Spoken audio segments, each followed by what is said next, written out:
to end the illegal blockade or whatever Israel is now accused of in Gaza. Made its way over. The IDF boarded it. Soldiers were attacked, and 10 of the terrorist supporters were killed. But that's not today's story. This is the exact same story, but from 16 years ago. Today's story, we don't know who did what, but something happened to one of the boats in this flotilla, making its way towards Gaza, officially, of course, with humanitarian aid. As we always say on this channel, in a time of war, there is no such thing as humanitarian aid. It's all military aid. Now, this is a Hamas-affiliated organization. There is no doubt that they are, a part. They are a legitimate target in a war. This happened, off the coast of Malta. So it's if it is Israel, it's an unusual event. But yeah, Israel did strike, or somebody struck the one of the boats, caused very little damage, but made it not really usable. The terrorist supporters call it a war crime and repeat their usual stuff. An interesting anecdote is that Greta Thunberg was on her way to tell the people of Gaza to stop demanding fossil fuels because they are ruining the planet by asking for such humanitarian aid. Welcome to the Daily Objective. I'm Razi Ginsburg. I'm joined by James Valiant. James, your thoughts on this story as a supposedly unique, but more of the same kind of story? Yeah, I mean, this whole idea, well, the whole controversy of the blockade of Gaza, as you point out, has been going on, well, ever since Hamas took over Gaza and started lobbing rockets at Israel. And of course, at that point, Israel had every right in the world. In fact, they had a responsibility to their people to blockade Gaza. Gaza was bringing in weapons, to attack Israel. And the climax of that we saw back on October 7th, 2023. To support your enemy at all, to allow the enemy population any succor, any relief, whatever, is to support the war effort of Hamas. That is to say, a single loaf of bread, a single loaf of bread, a single bottle of aspirin sent into Gaza right now would be to help the Hamas war effort against Israel. And they can use whatever circumlocution they want, but it would be morally wrong for Israel to allow a single aspirin or a single loaf of bread into Gaza. Now, as you say, there's still a bunch of ifs. One of the things that suggests to me that this was Israel is that no one was hurt.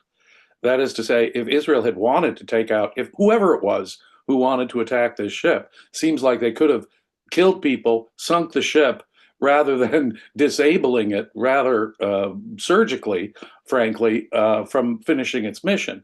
And of course, I'm assuming that Israel is behind this. I'm assuming for many reasons. One includes the fact that someone with that kind of firepower could have easily sunk this ship altogether, and it wasn't sunk.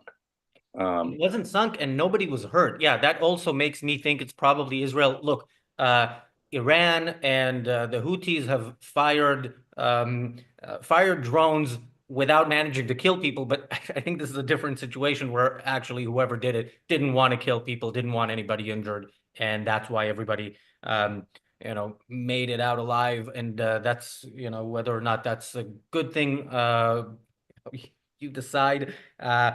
Sadako says, I'll be honest, I can't bring myself to care whether Israel did it or not. I just don't condemn Israel on principle these days. I mean, first of all, in the context of war, I agree. In other contexts, not necessarily. But I do care in the sense that I want Israel to be more bold. Now, more bold, I'd like it to be more bold than this. I'd like it to sink the next ship.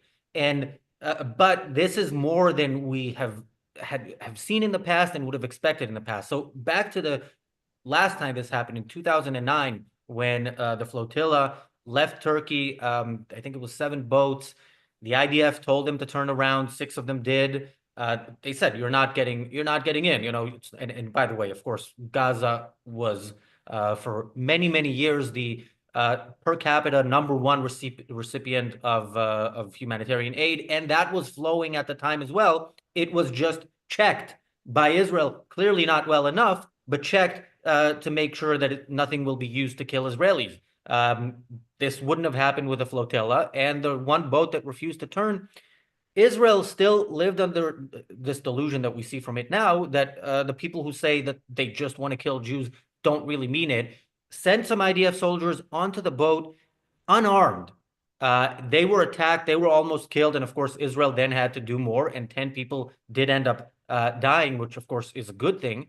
But you know, does what we saw today mean that Israel has actually learned a lesson? What's going to happen if and when this flotilla makes its way? Will Israel once again put its soldiers at risk? Will it do what needs to be done? Knowing international condemnation is something Israel gets for anything Israelis do except die.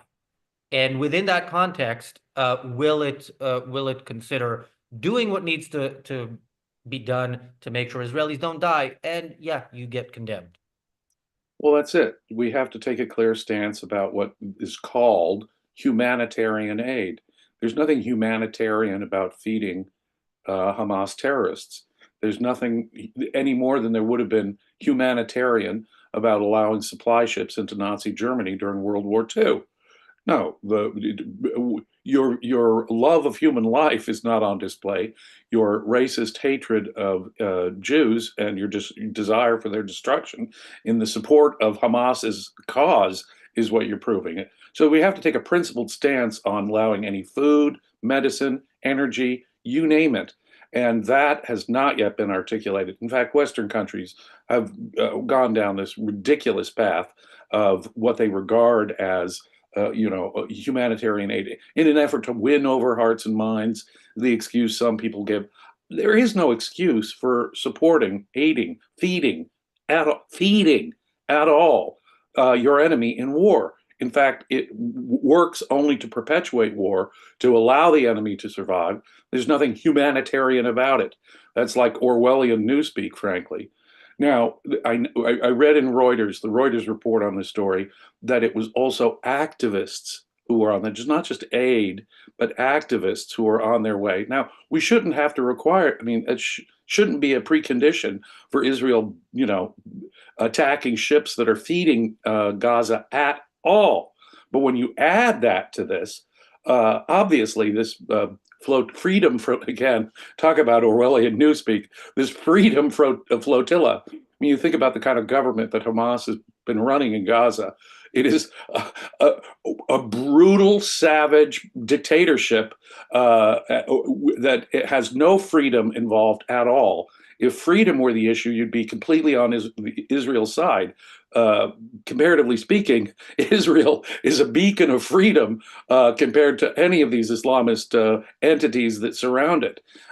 So there's a perversion of morality itself here, and a kind of inversion of the true meaning of words like humanitarian or freedom. And that kind of perversion needs to be called out for precisely what it is, getting it exactly wrong. It would be like saying Adolf Hitler was, deserved a Nobel Peace Prize or something. And if you're in that mindset, or it would be like saying that the people who were slaughtered on October 7th are committing a genocide against the slaughterers. Yeah, misusing language is a big part of the arsenal of these people. If they actually told you the truth, told you the facts, they would struggle. Again, like we keep reminding people, it is ultimately people's values that determine. It's not that people, they don't understand the facts in the Middle East. They think Israel took over a free country and that's why they support the Palestinians because of their values, but the values of that side, the pro-Palestinian side, require them to be dishonest, to lie, and to try to get good people on their side. And this is how they do it. Thank you, Bonnie, for the super chat. Thank you, Jeff, for the super chat. Couple of comments I want to just note is the comments about Syria. Yeah, that was supposed to be today's episode. This happened, so it'll be tomorrow's episode. That's important. Yeah, the Al-Qaeda government in Syria that the West is fawning over is now basically getting ready to commit an actual genocide against the Druze community in Syria. It's a 500,000 people. Nobody really cares because they're not fighting Jews, but this is a thing that we are going to talk about. And yeah, another thing I wanted to address here was uh, Corey said, Corey said something about the new distribution network for humanitarian aid. There's a Guardian article I want to read some of, and I particularly liked in the content creation sense one of the paragraphs there about this. So I'm gonna get to that. Um, James. Yeah, Syria is an important issue to talk about, and religious minorities like the Druze are so often forgotten in the shuffle of all of this. I mean, they're big. So many people talk about indigenous people's rights as if somehow the Arab Muslims in the West Bank or Gaza are somehow oppressed people, oppressed, by some aggressive dictatorship, apartheid dictatorship. Now that's for tomorrow.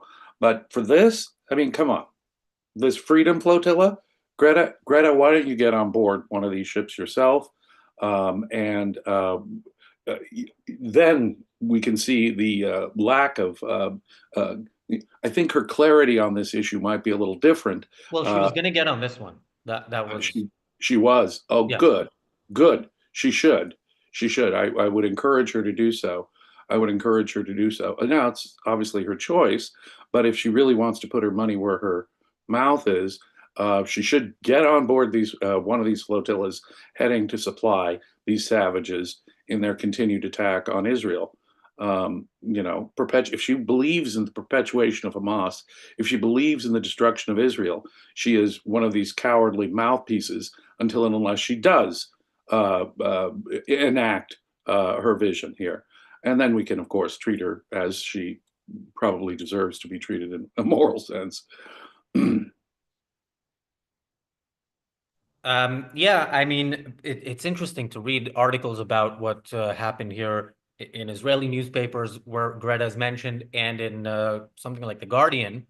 Uh, with The Guardian understands that Greta is completely consistent, supporting the Palestinians after spending, her earlier years in the public eye, demanding that we stop using all forms of energy that work, that, enhance our lives, make our lives possible in the standards that we live today. Uh, it's fully consistent. In one of the Israeli websites, I read that Greta turned her back on the climate movement and moved to become a supporter of the There Palestinians. is a consistent line here. Yeah, She hates life on Earth. She hates civilization. She would like, billions of people to starve in the dark, freeze in the dark. And so the civilized people in the Middle East, that is to say, Israelis, are the enemy as far as she's concerned. They're the ones all into industrial development and, civilized progress. And so it makes perfect sense that she's in favor of savage, primordial savages. Now, I believe in free speech, absolutely. So long as she's not threatening anybody, she should be able to speak as she wants. But, if she were consistent and she did have a goal to be on there, I think she should go fight for savagery. I mean, that's what we're talking about. She's a big advocate of things like October 7th. Obviously, the people who perpetuate it should be fed, their cause should be supported. And she thinks it's somehow a war crime not to feed the people who were behind October 7th. She has a moral responsibility, it seems to me. Integrity requires her to, do more than just flapjaw. So she hates humanity. And if she did act on her hatred of humanity, she would get the death she is calling for others to inflict. So it's easy for her to hide in a European country behind, their civilized laws of free speech when she is, in fact, advocating savage violence and promoting the cause of the folks behind October 7th. Um, what can I say? I have absolutely no respect for this entity. And if she had any kind of integrity, she would do more than just flapjaw.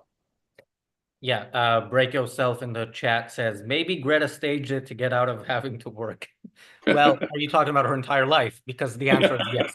But yeah, she's she's quite the character, but I'm sure for somebody like that who really glorifies, you know, every ideology that would make things worse for humans, and the activism and the types of activism that have historically been kind of in that direction.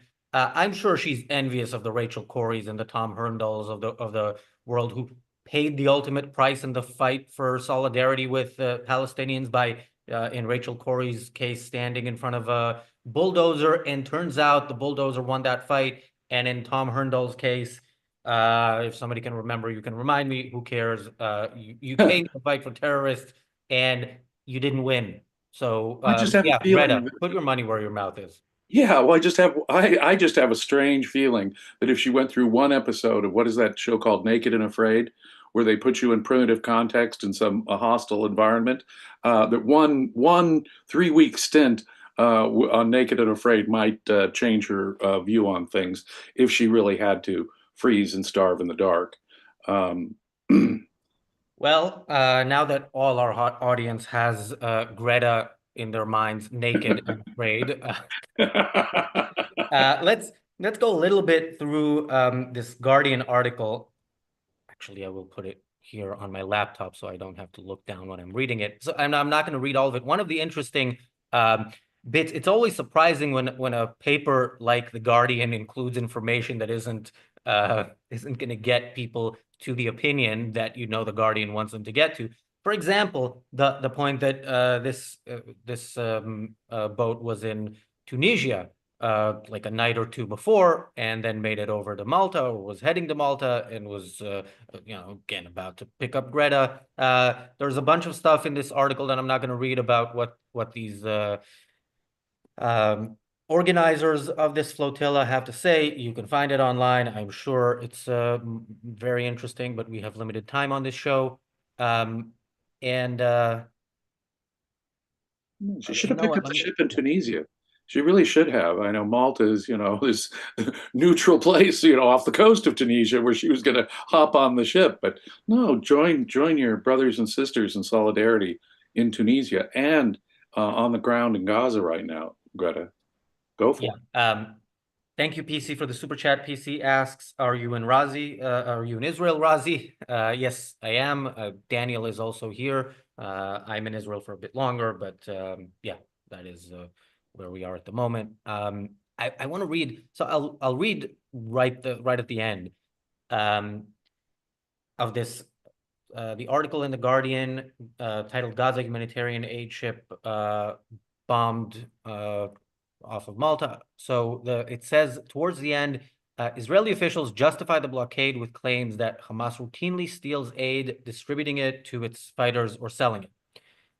Aid officials in Gaza deny any widespread theft of aid in recent months. Okay, that alone is amazing, but let's continue. Media in Israel have reported a plan to use private contractors to distribute food from centralized hubs protected by the Israeli military to Palestinians who have been vetted. Humanitarian officials in Gaza say the plan is unworkable and potentially illegal. Did you, when you heard that, did you also have in your mind top of the muffin to you? Or that's that's my first. Now, this is a Seinfeld reference. I will explain to people who don't know it briefly. Somebody had the idea of a muffin store where they sell only the top of the muffin. They had to get rid of the bottom of the muffins, so they gave it to the homeless, but the homeless wouldn't eat it because they wanted the top of the muffin.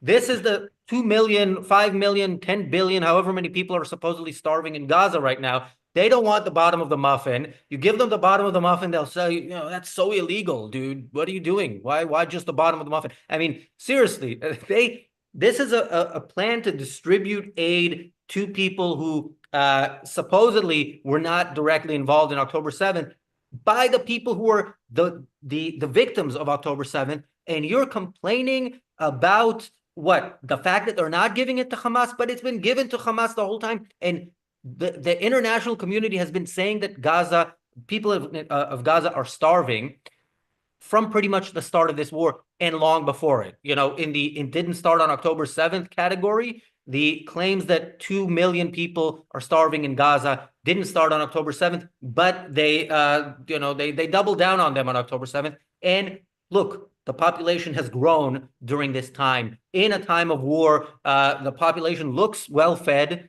Where is this starvation? Again, the only images we saw coming out of Gaza that showed starvation were hostages who were held in Holocaust-like conditions before they were released in the latest exchange. So, yeah. They shouldn't get the bottom of the muffin, okay? None of these people should get any part of the muffin. Muffins should be banned from entry into, to continue with our metaphor here. They shouldn't get any of the muffin. Now, you're right. It is a strange thing that they complain about getting, well, it would be illegal, don't you know?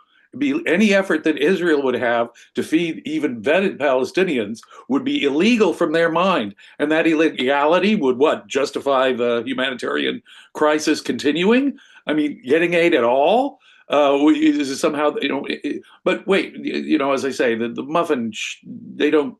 We should cut them off from muffins. Full stop. And Israel shouldn't even be offering the bottom of the muffin, much less the whole muffin. But it is absolutely perverse the way this is looked at.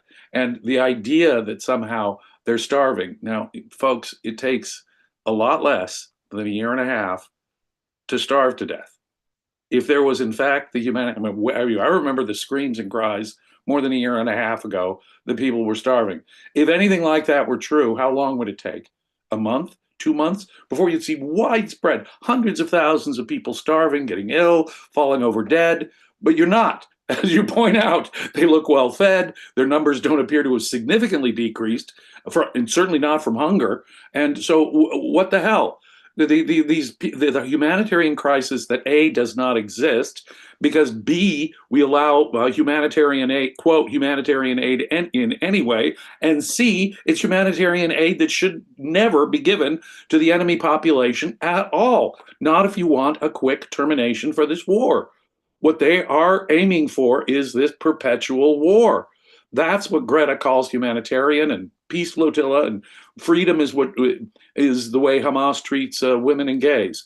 Okay, that's the kind of upside down, inside out world that exists between Greta Thunberg and protesters. Remember, we are hearing all these people are protesting against their government policy in Western countries, governments that are by no means supportive of Israel, and yet these protesters are claiming that they're too supportive or whatever. Yeah, you try that in Gaza, and some have tried.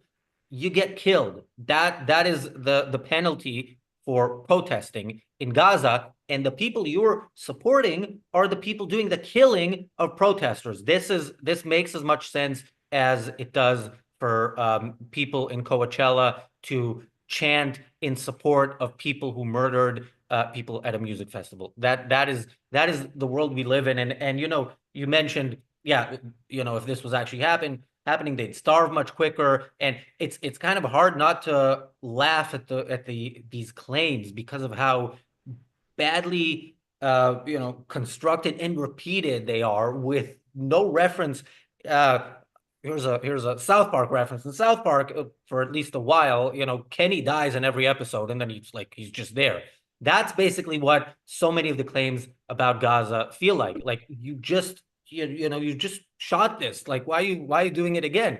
But the sad thing is, it's not just that within a month, had Israel not brought in aid, you would have seen people starving. You may have actually seen people rising up, not out of love of Israel, or condemnation of October 7th, which did not happen in any of the protests. These were not protests of good people. These were protests of people who are unhappy with their current situation. But that would have sped up that process.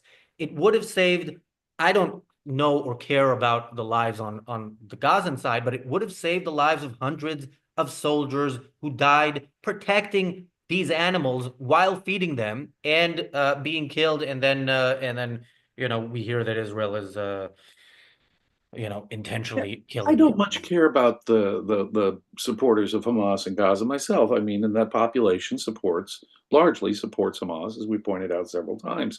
But the fact that there are protesters who are disappearing at the hands of Hamas is the real censure here.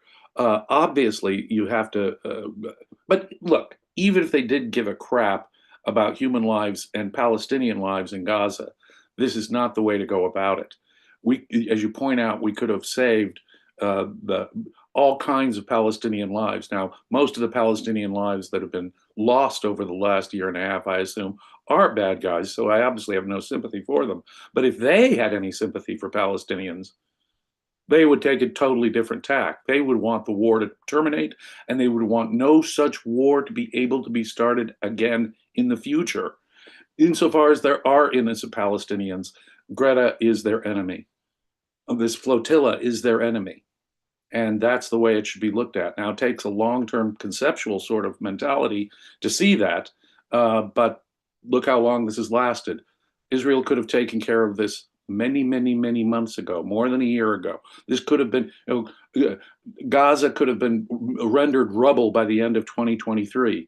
And it would have been, in the long run, better, yes, even for the Palestinians, insofar as there are innocent Palestinians there.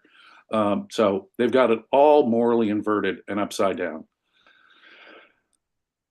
Yeah. Thank you, PC, for the super chat. PC says Al Jazeera is Hamas Qatar office. I mean, Al Jazeera has been doing propaganda for terrorists. Also, it didn't start on October 7th. Actually, it started shortly after 9/11, at least in the West.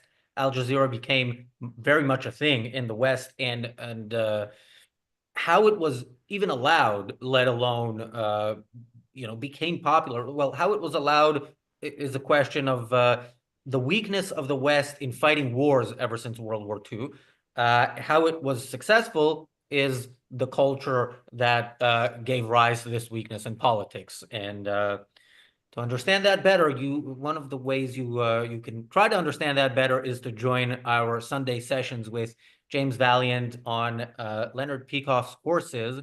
And yeah, that will be helpful. That is one of the many perks of membership of the Ayn Rand Center UK. If you like what we do, if you would like more people to see it, another perk is that you help fund us. When they say who funds ARC UK, you can say I do. And Not Mossad? Oh my goodness. I keep no, waiting for the check. Mossad, we're too pro-Israel for Mossad. They're Yeah, never I know. gonna. I keep waiting for the check. So I have to read this because it's a compliment to me. Susie says, Razi has encyclopedic knowledge of Seinfeld. Love it. Thank you. It's decades of scholarly work on the topic. All right. PhD. So we know the topic for tomorrow, but as always, we don't know the topic for tomorrow because we don't know what's going to happen between now and then. We never even mentioned the two rockets or missiles or whatever it was the Houthis fired at Israel today, but that also happened. And yeah, I'm guessing the flotilla, this is not the last we're going to hear of it, but the reality show is coming up next.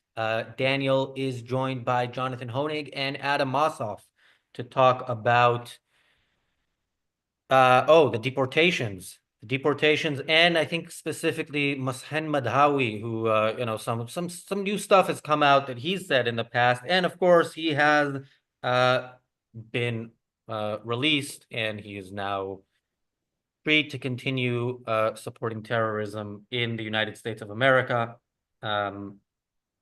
All right. Thanks, James. Thanks, everybody, for watching. We'll see you on the reality show in a couple of minutes. Be safe. Are you not going off the air because you want